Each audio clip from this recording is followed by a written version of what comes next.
Télévision, mesdames, bonsoir, monsieur, bonsoir et merci d'être avec nous. C'est le journal. D'abord les titres. Élection sénatoriale du 12 mars dernier, le RDPC rafle la mise. Sur les 70 sièges en jeu, le parti de Paul Biya a obtenu 70 places. Un 100% pour une élection sans trop de suspense. La Cour constitutionnelle a donné les résultats ce jeudi, après avoir vidé le contentieux post-électoral hier, mercredi 22 mars. Et puis, affaire Martinez-Zogo, la demande de mise en liberté provisoire du sieur Jean-Pierre Amougou Belinga n'a pas reçu d'avis favorable. Extrait de sa cellule pour la Cour d'appel du Centre. L'audience a été reportée à une date ultérieure. On en parle dans ce 20h. Mesdames, bonsoir, monsieur, bonsoir et merci d'être avec nous. Votre journal s'ouvre tout de suite en langue anglaise avec vous, Joséphine Binzi. Bonsoir. Good evening to you, Leila. Good evening to you, viewers. Thanks for watching tonight's primetime bilingual newscast on Spectrum Television. Of course, it is official. The Cameroon's People Democratic Movement Party has swept all 70 seats contested for in the 2023 March 12 senatorial elections. This is a verdict proclaimed today by the President of the Constitutional Council, Clément Atangana. Details with Christelle Asexwele. RDPC, 821, pourcentage 100%, nombre de sièges 7. The Cameroon's People Democratic Movement Party, the CPDM, ruling party has swept all the 70 seats put in competition in all the 10 regions of the country, contested by 9 opposition parties. This verdict has been proclaimed today in Yaoundé at the conference center by the President of the Constitutional Council, Clément Atangana, from the March 2023 senatorial elections. Effective voters, 829. Turnout percentage, 99.76. Void ballots, 8. Valid votes cast, 821. Available seats, 7. Number of votes and seats obtainable by each political party. CPDM, 825. Percentage, 100%. Number of seats obtained, 7. Pronouncing the presence of several dignitaries and state personalities, it should be mentioned that on a global scale of 11,134 voters who registered for these elections, 210 intentions registered with a participation percentage of 98%, with 161 null bulletins, making 10,000 legit votes. The 9 opposition parties who took part in these elections, along with the CPDM, registered 0 seats in all the 10 regions. They include NUDP, SDF, CPNR, UDC, FNSC, MDR, UPC, USM, the SSNC. This victory should be highlighted comes at a time when the party will be celebrating its 38th anniversary tomorrow, March 24, 2023. Le président du Conseil constitutionnel a officiellement donné les résultats de l'élection sénatoriale tenue le 12 mars dernier. Parmi les nouveaux élus, Françoise Pouené, dans la région de l'Ouest, à l'annonce des résultats, elle se trouve aux journées promotionnelles de la Faculté des sciences économiques et de gestion appliquée de l'Université de Douala. Elle dit sa joie au micro de Julie Pau.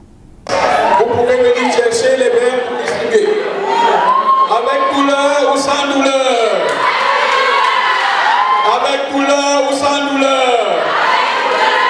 Avec douleur ou sans douleur.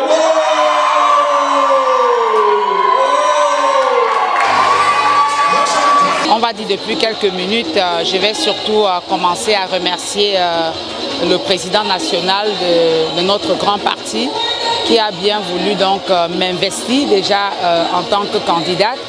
Et je vais également remercier tous les électeurs et les électrices de la région de l'Ouest qui nous ont plébiscités en général, mais en particulier donc les grands électeurs du département du Onkam qui m'ont élu donc à l'unanimité, y compris donc les grands électeurs qui étaient de l'opposition. Je tiens à les saluer et à les remercier une fois de plus.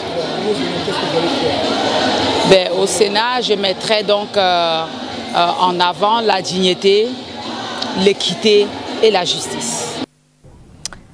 Affaire Martinez-Zogo, la demande de mise en liberté provisoire du sieur Jean-Pierre Amogo-Belinga n'a pas reçu d'avis favorable.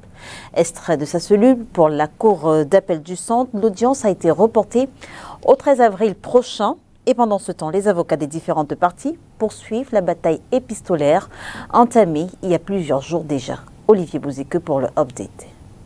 Jean-Pierre Amogo-Belinga et ses avocats devront encore attendre quelques semaines pour avoir la réponse de la cour d'appel du centre administratif sur la demande de mise en liberté provisoire formulée par le collège.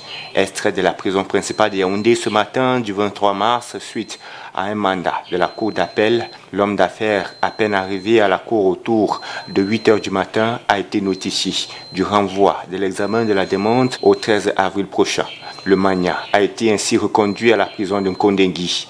La même procédure a connu un échec quelques jours avant au tribunal militaire où il a été inculpé le 4 mars dernier pour complicité de torture par aide dans le cadre de l'affaire Martinez-Zogo.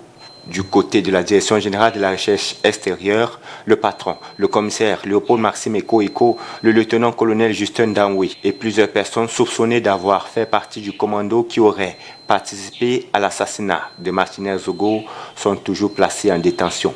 Ils sont poursuivis pour filature, enlèvement et torture. Et pendant que l'on est toujours en pleine phase d'instruction au tribunal militaire, les avocats des différentes parties impliquées se mobilisent à travers médias et communiqués pour protéger chacun son client.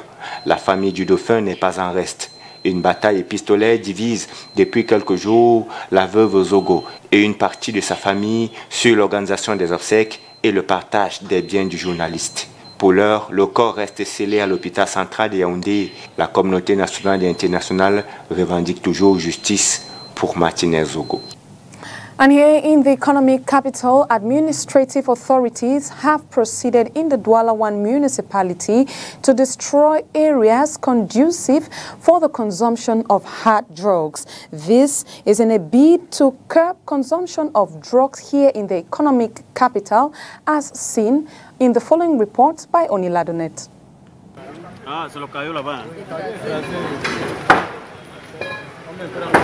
There is no hiding place for hoodlums in the Douala 1 municipality.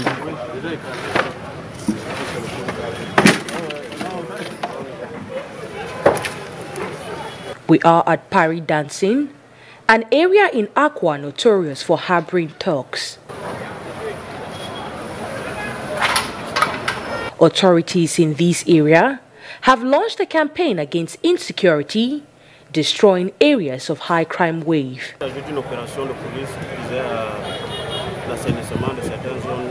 This is a police operation aimed at wiping out unsafe zones, precisely venues where they consume drugs. And this operation will go to every neighborhood. Today we are in Akwa and we'll go around to other areas.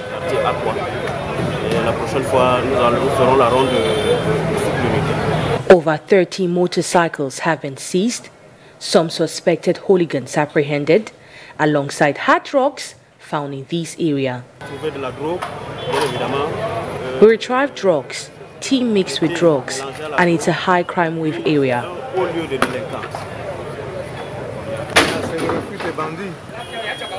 This is a refuge zone for armed bandits.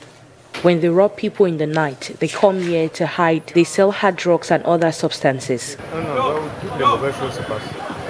Inhabitants living in such zones in the Douala 1 municipality are called upon to signal security forces.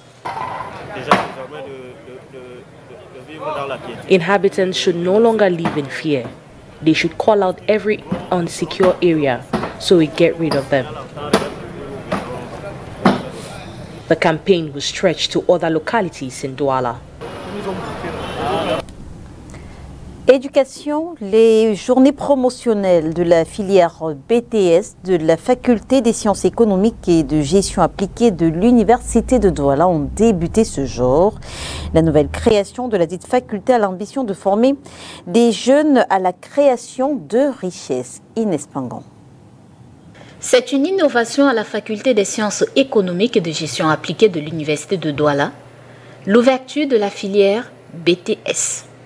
Désormais, en 2 ans de formation, les étudiants peuvent recevoir des savoirs théoriques et pratiques dans cette institution publique. Les BTS participent à cette dynamique de professionnalisation et qui correspond à notre mission, parce que nous sommes la faculté des sciences économiques et de gestion appliquée. Nous faisons l'application. Donc c'est une filière qui nous permet d'avoir maintenant tous les niveaux, tous les stades, tous les statuts. Parce qu'on avait la licence, on avait le master, on avait le doctorat, on avait... Bon, maintenant nous avons également le BTS. La thématique adéquation, formation, emploi, quel est le gap au regard de nos savoirs actuels, est au centre des réflexions des journées promotionnelles de la filière BTS de cette faculté. Un événement qui se déroule en présence de responsables d'entreprises et de la marraine de la promotion, ambassadrice de Youth Connect Cameroun. Leur présence a pour objectif d'encourager ces jeunes apprenants à se lancer dans la création d'entreprises. Nous voulons avoir un bon résultat au niveau du BTS et nous voulons surtout qu'ils aient des emplois décents qui créent des entreprises, parce que nous avons eu son Excellence Madame l'ambassadrice, aujourd'hui vénérable, qui est venue pour la seconde fois afin de susciter en eux l'éveil qu'ils se mettent dans le processus de création d'entreprises. Nous avons décidé de mettre l'accent sur la formation des jeunes et davantage la formation d'entrepreneuriat, parce que aujourd'hui, plus que jamais, le Cameroun va se construire par l'entrepreneuriat et surtout l'entrepreneuriat jeune. Les journées promotionnelles de la filière BTS de la Faculté des sciences économiques et de gestion appliquée se déroulent du 23 au 24 mars 2023 dans l'enceinte de l'université de Douala. Boycott des artistes camerounais à l'international, l'affaire fait grand bruit sur les réseaux sociaux, alors qu'une partie des Camerounais accuse le mouvement Brigade anti-Sardinate de faire preuve de tribalisme dans le choix des artistes interdits dans la diaspora. Une autre frange de Camerounais reproche aux artistes de ne pas suffisamment compatir au malheur du peuple. Je vous propose d'écouter ces différents avis recueillis par Nono Fotui. Moi, je pense qu'il faut que les Camerounais comprennent une chose. Il ne faut pas toujours penser à la diaspora qui est en France. Nous devons faire nos choses ici. Si nous ne pouvons pas faire nos choses ici, sachant l'actualité aujourd'hui, le contexte que nous vivons n'est pas bon, autant mieux faire les choses chez nous. Je dis, il y a eu un journaliste qu'on a lapidé dans notre pays. Et il est hors de question que ces gens qui sont les musiciens n'interviennent pas. Mais ils sont prêts à aller en Europe pour aller se faire entendre la musique que les gens viennent. Là, ce n'est pas normal. Je suis d'accord avec ceux qui disent, s'ils font ça, ils vont boycotter. Et je suis d'accord. Parce que le problème du Cameroun, regarde tous les Camerounais. Et c'est un problème, ce n'est pas pour lui seul.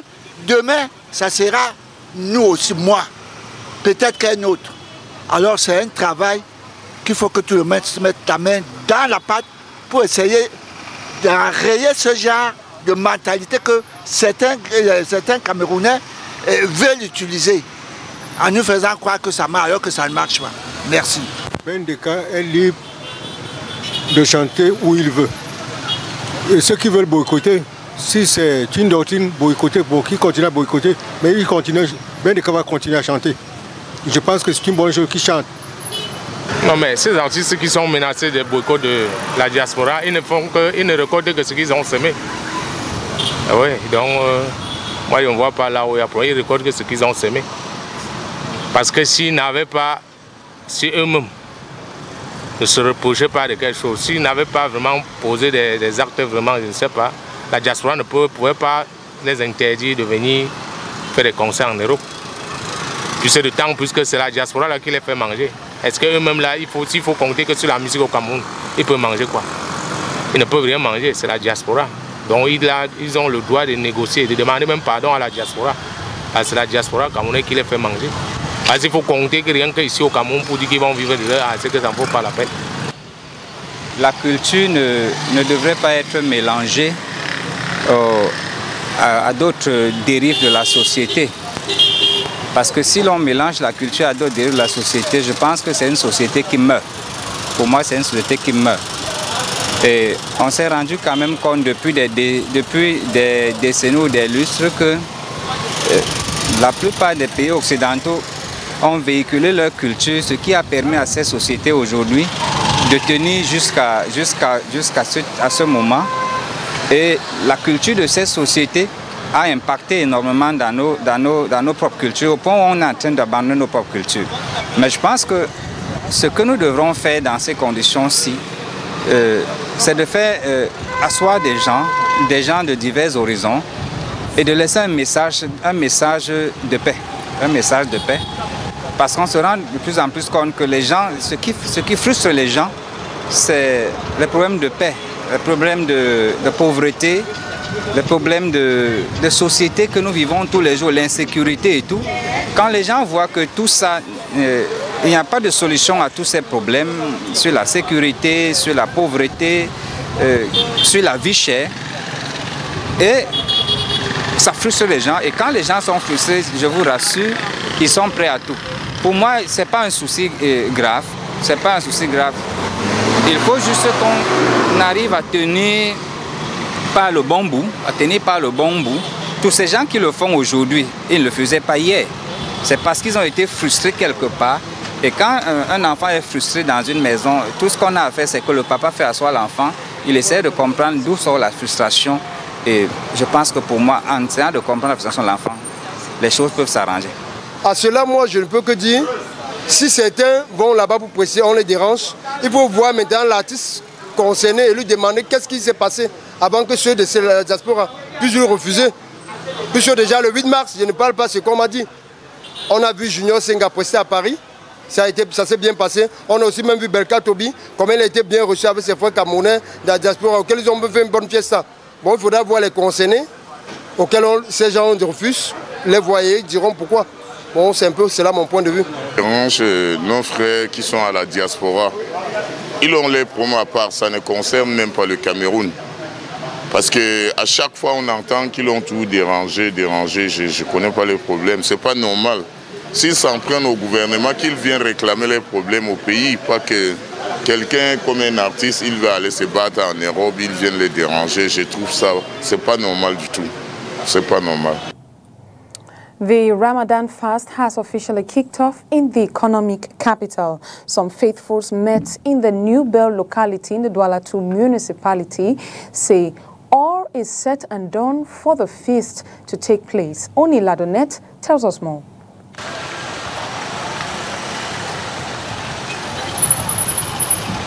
Muslim faithfuls all over Cameroon have today kick-started the fast that leads to the Ramadan celebration. Moi, j'ai commencé ce matin, on s'est réveillé à 4h30. On a fait à manger. I woke up at 4:30 a.m. I made food for myself and my family and started our fast. The fasting was prepared psychologically and it's a blessing. C'est un truc qui est psychologique, donc ça ne dérange pas. C'est une bénédiction et c'est une grâce. À 4h, on mange un peu ce qui est un peu léger. At 4 a.m. we ate something light. We drank coffee and ate fried eggs. Les œufs, fruits, voilà, un peu ça. Le Ramadan ici, ça se passe. Ramadan is going on fine. We started well and we hope it ends well. Jusqu'à qu'on termine le Ramadan. Entre-temps, le carême a commencé. Nous sommes. The fasting period has started, and as Muslims, we have to be proud to start this fast. We started today and are preparing to break it in the evening. Nous avons commencé aujourd'hui. On prétend aussi rompre le soir. The fast is broken in the evening, usually by 6 p.m. with fruits. Pour casser aussi, bon, il faut un truc léger toujours, pour qu'on puisse prier normalement. Parce qu'on peut pas. To break the fast, we eat something light, so it will be easy to pray. Muslims are advised to consume something soft, like coffee, eggs. Soit la bouillie, avec le café, soit les œufs, un truc léger quoi. Abstinence and religious devotion is the watchword for faithfuls during this period. Ce mois de Ramadan, nous devons. In this month, we have to deprive ourselves of certain things. As a bachelor, I should abstain from women, outings, some games, and so many things.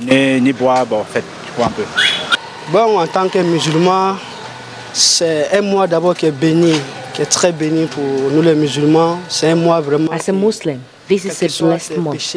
Regardless of your sins, it's forgiven thanks to your fast. Par la grâce de Dieu, tous les péchés que tu fais maintenant, bon, il efface tous les péchés à cause de mois que tu as jeûné. For a period of 29 to 30 days, this will be the lifestyle of most Muslims around the world. Et avec VOA, nous faisons à présent le round-up de l'actualité africaine. En Côte d'Ivoire, 26 militants du parti d'opposition de l'ex-président Laurent Gbagbo ont vu hier soir leur peine réduite en appel à 2 ans de prison avec sursis. Ils avaient été condamnés à 2 ans de prison pour avoir manifesté fin février à Abidjan. Au Sénégal, le président Macky Sall demande au gouvernement des mesures pour préserver l'ordre public après des troubles liés à un procès de l'opposant Ousmane Sonko, lesquels avaient fait au moins un mort mardi en Casamance. Au Burkina Faso, l'armée a ravitaillé mardi Djibo, une ville du nord sous blocus des groupes djihadistes depuis plusieurs mois. Selon une source sécuritaire, le convoi a mis une vingtaine de jours pour arriver à Djibo, en raison notamment des nombreux engins explosifs artisanaux qui parsèment ce tronçon. En Éthiopie, le gouvernement a nommé jeudi Getachew Reda, un haut responsable du mouvement rebelle du TPLF, Front de libération du peuple du Tigré, à la tête du gouvernement régional par intérim de cette région, quelques mois après l'accord de paix qui a mis fin à 2 ans de sanglante guerre civile dans la région. C'est la fin de cette édition, mais avant, le rappel des titres. Élection sénatoriale du 12 mars dernier, le RDPC rafle la mise sur les 70 sièges en jeu. Le parti de Paul Biya a obtenu 70 places, un 100% pour une élection sans trop de suspense. La Cour constitutionnelle a donné les résultats ce jeudi après avoir vidé le contentieux post-électoral hier mercredi 22 mars. Et puis affaire Martinez-Ogo, la demande de mise en liberté provisoire du sieur Jean-Pierre Amougou-Bellinga n'a pas reçu d'avis favorable. Extrait de sa cellule pour la Cour d'appel du centre, l'audience a été reportée à une date ultérieure, au 13 avril, pour être beaucoup plus précis. Rideau sur le 20h, mesdames et messieurs, merci de nous avoir suivis. On se retrouve dès demain 20h sur les antennes de Spectrum Télévision, si bien sûr Dieu le veut. Bonsoir. Bonsoir à vous, Joséphine Binzi. Good night to you, Leila. Good night to you, viewers. It was a pleasure bringing to you information from Cameroon and why not around you. Good night.